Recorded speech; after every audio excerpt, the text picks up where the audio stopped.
না আসলে ওয়ানডে তো আপনার বল দেখে দেখে খেলতে হবে। উনি যখন নামছে ওই পরিস্থিতিটা ছিল একরকম, আর যখন একটা ওপেনার ব্যাটিং করে ওই টাইমটা পরিস্থিতি নতুন বলে ছিল একরকম। উনি যেটা খুব সহজে খেলতে পারছে, হয়তো বা আমাদের ওপেনারটা ওইটা মানে সাফল্য করে খেলতে পারেনি, কিন্তু উনি যে স্টার্টটা দিছে আলহামদুলিল্লাহ অনেক ভালো দিছে। উনি এর থেকে ভালো করতে পারে এবং আমি আশাবাদী যে সামনের ম্যাচে আরও বেশি ভালো করবে। আজকের উইকেট দেখে আমার কাছে তেমন মনে হয় না যে স্লো অ্যান্ড লো উইকেট। দেখবেন ওরা যখন বল করছে ওদের কিছু বল আমাদের চেস্টের উপর থেকে গেছে, তো যদি লো উইকেট থাকতো সেটা থাকতো হাঁটুর নিচে। তো উইকেটটা ভালো ছিল হয়তো, বাট সাম বল আপনার হয়েছে দুই একটা বল নিচে হয়, কিন্তু উইকেট ভালো ছিল। আমাদের আসলে কি আমাদের মেন টার্গেট ছিল 300 রানের, 300 রান করবো, আমাদের একটা টার্গেট ছিল।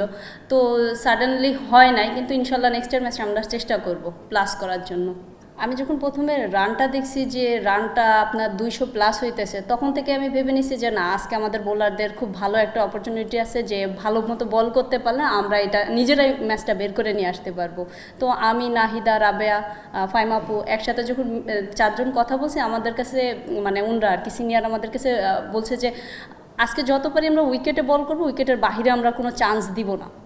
হয়তো বা সাডেনলি একটা দুইটা বল পড়ে যায়, আসলে এটা তো আমাদের হাতে থাকে না, কিন্তু আমরা চেষ্টা করছি যে আমরা উইকেট টু উইকেট বল করার জন্য। মারুফা যে স্টার্টটা দিছে, দেন হইতেছে আমি একটা স্প্লে করে দেওয়ার চেষ্টা করছি, দেন আপনার নাহিদা আসছে।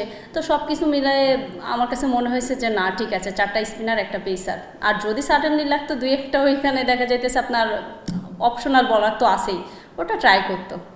দেন প্ল্যানটার মূলত থাকে হইতেছে হেড কোচের।